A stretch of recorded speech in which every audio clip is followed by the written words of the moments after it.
Com a proximidade do verão, a dengue volta a ser uma das maiores ameaças à saúde pública do brasileiro. Epidemias recentes levaram a recordes de casos, mortes e sistemas de saúde colapsados. Num cenário de mais de 1 milhão de infecções por ano, a resposta precisava avançar.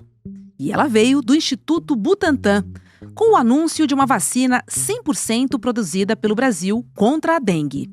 Depois de anos de estudos, a Anvisa aprovou o imunizante que protege contra os 4 tipos do vírus. É um marco porque pode transformar a cobertura vacinal e reduzir a dependência de importações. E porque funciona para quem já teve ou nunca teve dengue, um desafio das vacinas anteriores.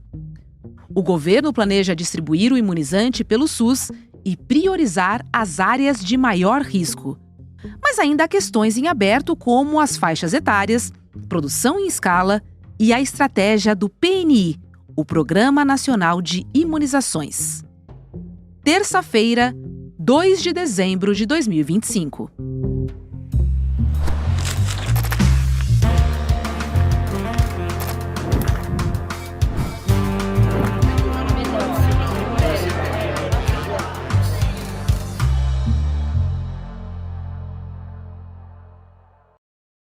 Olá, seja muito bem-vinda, seja bem-vindo. Eu sou a Roberta Garcia e este é o Videocast em Detalhes. Aqui sempre com uma convidada ou um convidado, nós vamos nos aprofundar num tema do nosso dia a dia.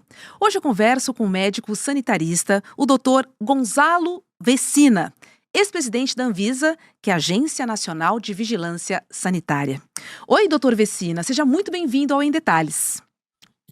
Muito obrigado, Roberta. É um prazer estar aqui com você e com os nossos espectadores. Vamos lá, doutor Vecina, porque a vacina do Butantan, foi anunciada como 100% produzida no Brasil. O que significa, na prática, essa autonomia industrial para o SUS e para a Política Nacional de Imunização, hein? Veja, primeiro é muito importante que nós tenhamos capacidade de desenvolver uma vacina como a da dengue, na medida em que o Brasil não é um país pequeno, é um país de 200 milhões de habitantes. Então, sair aí no mercado tentando achar alguma coisa para 200 milhões de habitantes é muito difícil, porque a maioria dos fabricantes não tem uma capacidade de repente, assumir uma população tão grande quanto a nossa. Então, nós temos que ter, não por conta do nacional desenvolvimentismo das décadas de 50, mas por causa de um país que tem um sistema único de saúde, de base universal, gratuito, nós temos que ter a condição de produzir produtos estratégicos nós mesmos, porque senão nós vamos ficar com dificuldade de cobrir as necessidades do nosso povo. Então, acho que foi muito importante ter uma instituição como o Butantan, ter uma instituição como a Fiocruz, desenvolvendo coisas estratégicas para a nossa população. É lógico que podíamos ter qualquer indústria. Eu, na minha opinião, acho que nós poderíamos ter indústrias de capital nacional, de capital internacional, seja lá o que for, mas que produzisse no Brasil e que estivesse atento para as nossas necessidades. Ter um órgão que é do Estado, mas com uma capacidade de fazer essas coisas de uma forma muito mais rápida, como o Butantan já demonstrou durante a Covid. A primeira vacina contra a Covid foi uma vacina desenvolvida na China, mas que o Butantan fez um acordo de cooperação e trouxe a vacina para o Brasil. A tecnologia desta vacina contra a dengue é uma tecnologia bastante pacificada. Só para dar um exemplo, 2 exemplos, né? A vacina da febre amarela que é produzida pela Fiocruz e a vacina da varíola, que nós já produzimos no passado, aí até a extinção da doença, são vacinas baseadas em um vírus atenuado. O vírus atenuado, basicamente, é um vírus que não tem mais capacidade de invadir a célula. Às vezes as pessoas chamam de vírus morto. Não é um vírus morto. Ele não é totalmente desativado, mas ele é incapaz de invadir células, portanto, é incapaz de produzir doença. No entanto, ele tem material imunológico em quantidade suficiente para despertar o nosso sistema imunológico. Então, uma vez injetado, cria um processo inflamatório e esse processo inflamatório vai garantir o desenvolvimento de defesas do nosso organismo. Basicamente é esse o mecanismo. E nós tivemos uma cooperação internacional para chegar a esse vírus atenuado do NIH nos Estados Unidos. Mas, de qualquer forma, é uma tecnologia que nós dominamos, conhecemos e está aí, vai estar aí à disposição da nossa população, espero, ainda neste mês de dezembro. Perfeito. E, doutor, a Anvisa, ela aprovou o imunizante afirmando que ele protege contra os 4 sorotipos do vírus da dengue. A gente está falando aqui de uma imunização completa? Estamos falando de uma imunização completa. Essa vacina, os testes clínicos, ou seja, a fase 1, fase 2, fase 3, começaram em 2009.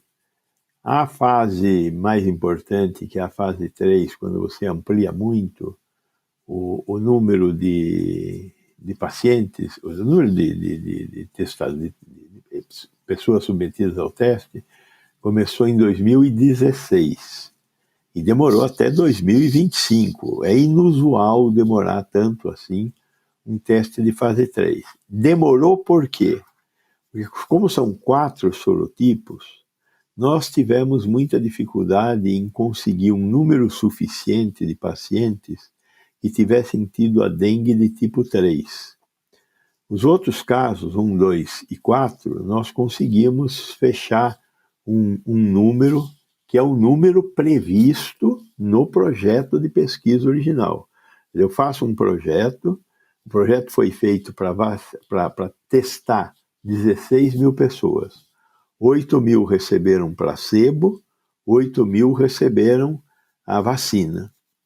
E nós tínhamos que, ao longo do projeto, identificar um número suficiente de casos de cada um dos 4 vírus. E tivemos uma circulação pequena do vírus tipo 3. Então, isso demorou mais tempo para a gente conseguir a autorização da Anvisa. Mas, finalmente, chegamos a um número e a Anvisa concordou em aprovar. É uma vacina de dose única que consegue imunizar as pessoas. O nível de cobertura das pessoas é de 73%. Contra a doença grave, é de 86% a capacidade de defesa. É um pouco menos, mas é por aí. 86% contra a doença grave. 73% para pessoas que nunca tiveram nenhum tipo das 4 doenças da dengue. Além disso, quem já teve dengue, essa é uma preocupação importante também, a primeira vacina contra a dengue foi produzida pela Sanofi, mas ela tinha um problema para quem já tinha tido o vírus. Neste caso, a nossa vacina não tem nenhum problema de pessoas que já tiveram o vírus ou de pessoas que venham a ter o vírus. Ela defende sem produzir efeitos colaterais. Então, é uma vacina de dose única, grande vantagem em relação à vacina que nós temos no país hoje, que é a vacina da Takeda, cujo principal problema nem é ser de 2 doses, 90 dias, toma a dose hoje, 90 dias toma reforço. Mas o problema da Takeda é a incapacidade de produzir um grande volume como nós precisamos. Ela tem uma capacidade menor de produção. Ela está vendendo também essa vacina praticamente no mundo inteiro. Hoje, cerca de 50%, metade da população da Terra, está sujeita a ter dengue. Uau! Então, é um negócio muito importante, tá certo? Então, nós finalmente estamos numa situação boa para nos defender da doença. Então, principalmente, como o senhor disse, ela age estrategicamente em duas populações, né? Na população que nunca foi infectada e na população que já teve dengue. Assim, Exatamente. a gente está falando de um plano, de fato, 360, né? Completo.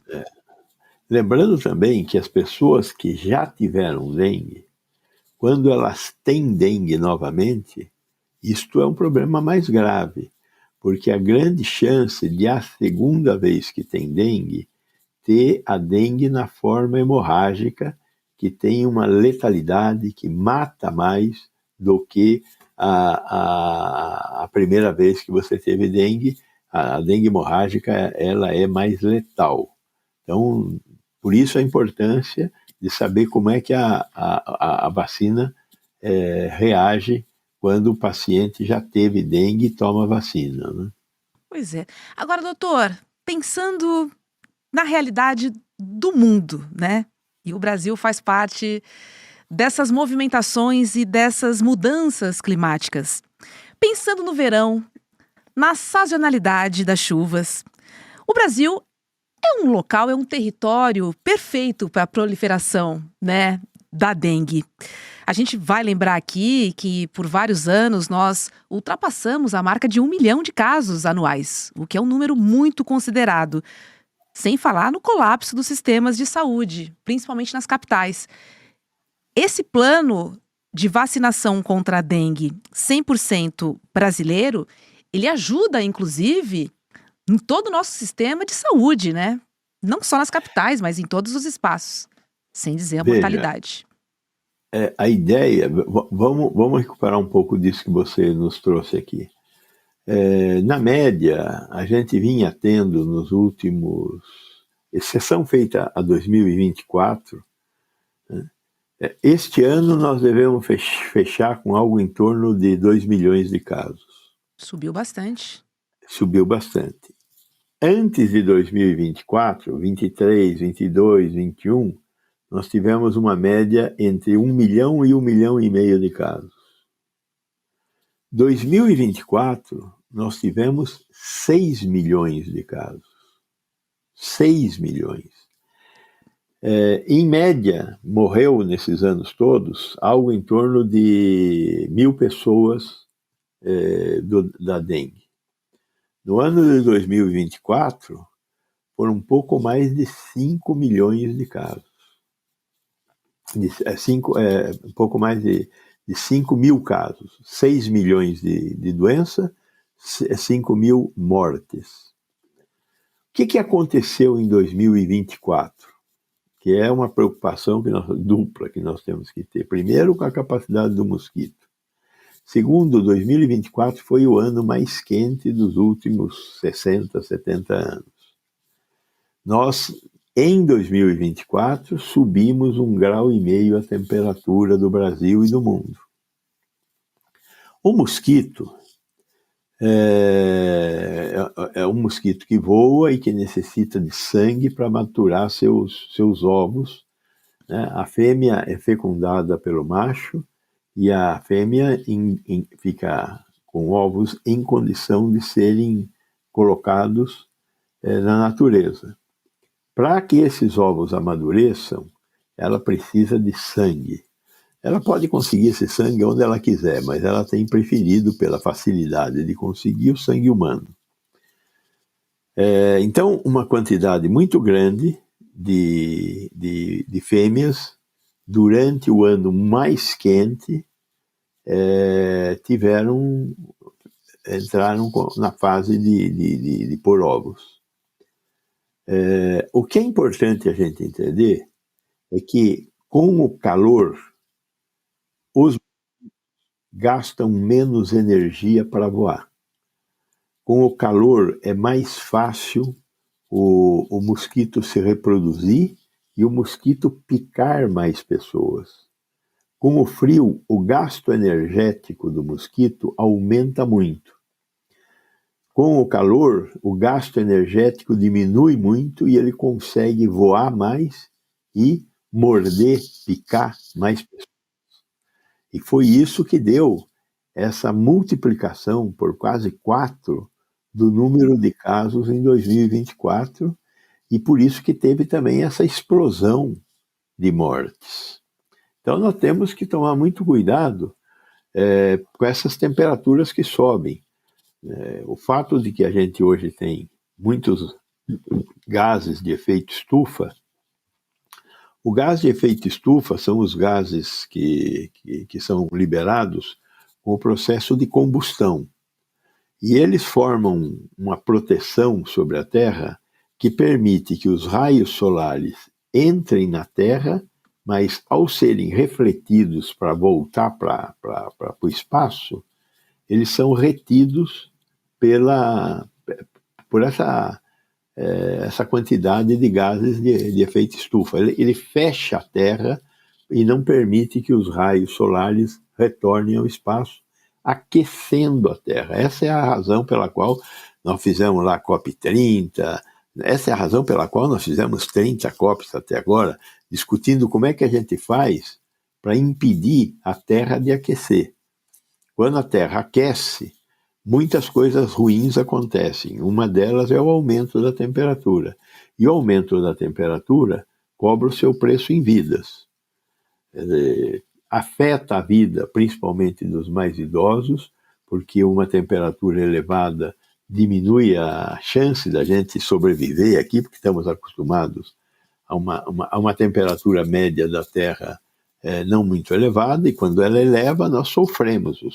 Os pacientes que têm cardiopatia, as crianças com a desidratação, ou seja, isso é muito grave. Mas além de tudo que o calor provoca, ele aumenta a capacidade de locomoção dos mosquitos. E é isso que fez a explosão de casos em 2024. Então temos que nos cuidar. Nossa, é verdade. E precisamos do mapa do caminho também, aproveitando que o senhor falou em COP30. A gente precisa ter visibilidade de quando a gente vai ter mais cuidado e carinho pelo nosso planeta, né, doutor? Agora, voltando a falar da vacina, a estratégia do governo foi de priorizar os territórios de maior risco. Eu queria entender com o senhor, como sanitarista, como ex-presidente da Anvisa, qual o critério que o senhor acha mais inteligente de distribuição de vacinas? Eu tenho 4 aqui para passar para o senhor. Incidência histórica, tendências climáticas, a própria estrutura do local de saúde ou então a densidade populacional, hein? Qual seria o caminho mais estratégico e mais inteligente de distribuição dessas vacinas pelo SUS, doutor? Veja, eu acho que nós não temos a resposta boa para essa pergunta tão importante que você fez, né? Os 4 pontos são muito importantes.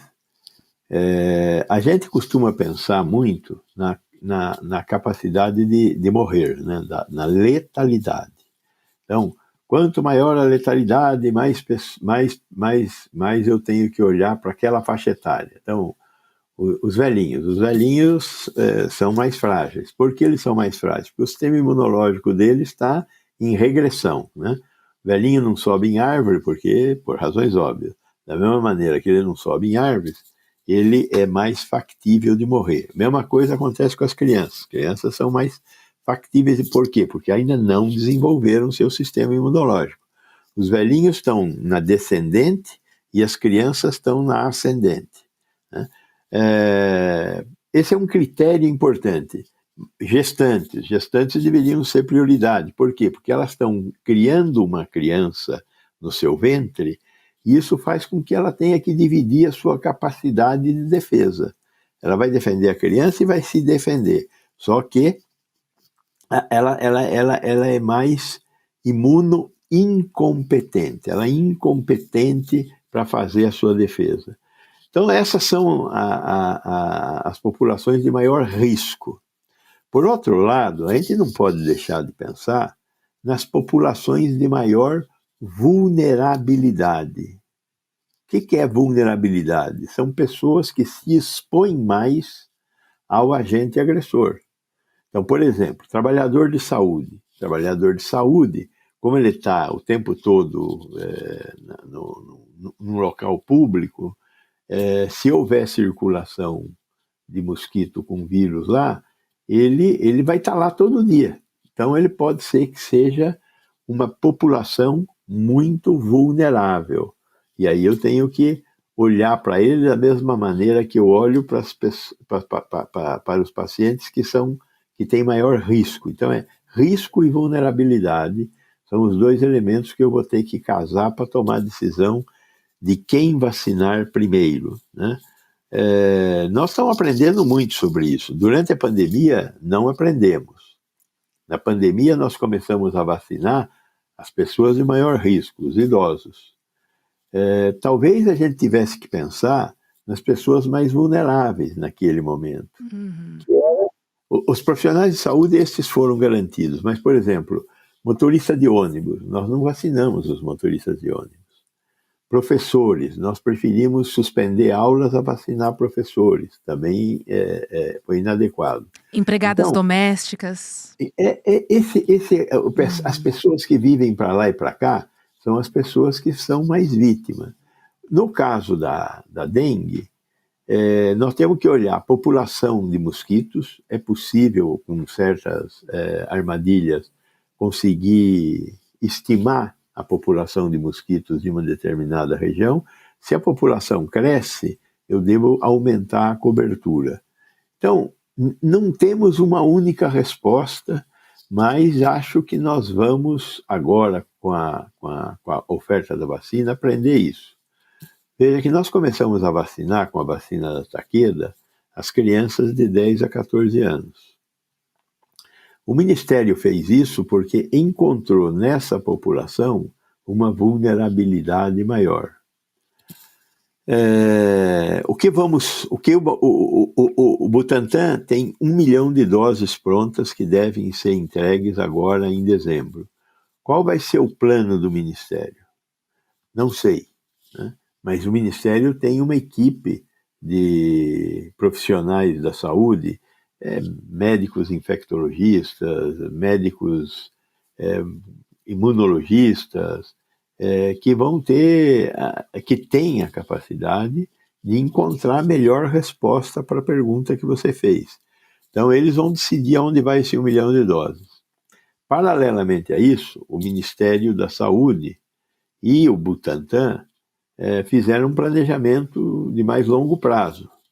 Então, o Ministério da Saúde, o Butantan já contratou uma empresa chinesa para produzir mais doses de vacina. A hipótese é que essa empresa chinesa produza algo em torno de 100 milhões de doses de vacina no próximo ano. Para que contratar a empresa chinesa? Para conseguir atender outros mercados que não o mercado brasileiro. Ao mesmo tempo, o Butantan se prepara para ser capaz de produzir nos próximos 3 anos, mais 300 milhões de doses. De novo, nós queremos proteger a nossa população e queremos ajudar os países todos da América do Sul. Os países todos da América do Sul estão com epidemia de dengue. São países quentes, com chuvas, com reprodução de mosquito. Então, o sul dos Estados Unidos tem dengue, o sul da Europa, a Europa mediterrânea, tem dengue. Os países asiáticos têm dengue. Todos esses locais eu tenho a circulação do Aedes aegypti, por um lado, e, por outro lado, temperaturas elevadas, porque nós estamos com esse problema no mundo inteiro. Já foi encontrado o Aedes aegypti na Islândia, um país extremamente frio. Como é que o mosquito chegou lá? Provavelmente chegou dentro de um container, num navio de carga, mas chegou, né? Tem chance dele se habituar a aquele local? Difícil por causa do frio, mas sei lá, né? É. Interessante. Estou aqui refletindo sobre o que o senhor falou. Olha, é muito difícil refletir sobre esse maldito mosquito, viu? Eu, quando era secretário municipal de saúde, fizemos de tudo para entender magicamente como funciona. Não foi fácil. Não foi fácil, né? Principalmente o senhor falando, adicionando aqui, que a gente não aprendeu muita coisa com a epidemia da Covid-19, né? Isso também é algo que me preocupa demais. Apesar de entender e de ter compreendido e ter ficado muito feliz quando o Instituto Butantan finalmente pôde, né, produzir as vacinas para os brasileiros.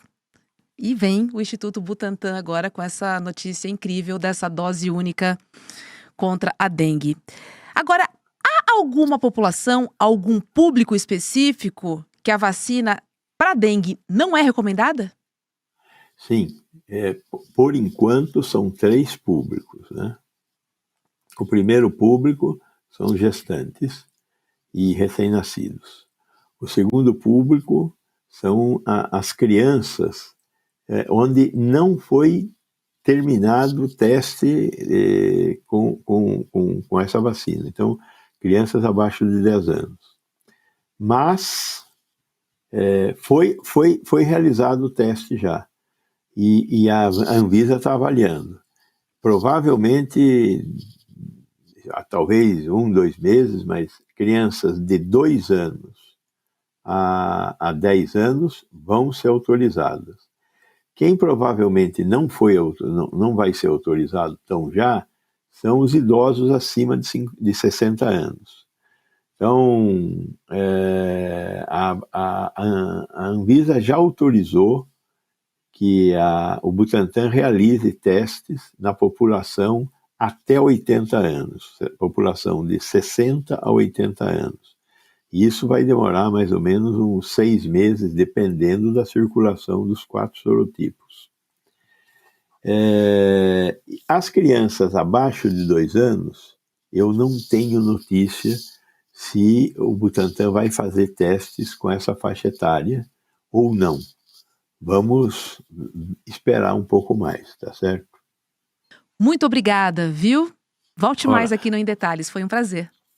Foi um prazer meu estar com vocês, principalmente porque nós estamos tentando informar a sociedade. E informações com a maior preocupação de que sejam consistentes e vinculadas pela ciência e não pela bobagem, pela mágica, pela mística, né? Então, contem sempre comigo, estou à disposição para participar dessa informação levada ao nosso público. Viva a ciência. Obrigada. Tchau. Tchau, tchau. Olha, estão abertas as matrículas para a primeira pós-graduação do Brasil em Teoria Crítica da Sociedade. Eu vou fazer, hein? Esse é um projeto acadêmico totalmente inédito e revolucionário. Uma pós-graduação que une a coragem do ICL com a tradição da FESP-SP e um time de professores que realmente fazem a diferença no debate público, tá? E também produzem conhecimento sério que ajudam a desmascarar as estruturas de poder que organizam o planeta Terra. E se você quer estudar com pensadores como Nancy Fraser, Vladimir Safatli, Gessé Souza, Márcia Tiburi, Elias Jabbour e muitos outros, corre! E não perca mais tempo, tá? Acesse emdetalhesicl.com.br e garanta a sua vaga no curso de pós-graduação em Teoria Crítica da Sociedade. Quem sabe possamos ser colegas de curso, hein? Eu te espero. O Em Detalhes de hoje fica por aqui. Para você que nos acompanha pelo YouTube, agora é hora de ICL Mercado e Investimentos com Débora Maganha e logo na sequência tem Rolê ICL. Muito obrigada pela sua companhia e a gente se encontra aqui na programação do ICL. Tchau, tchau.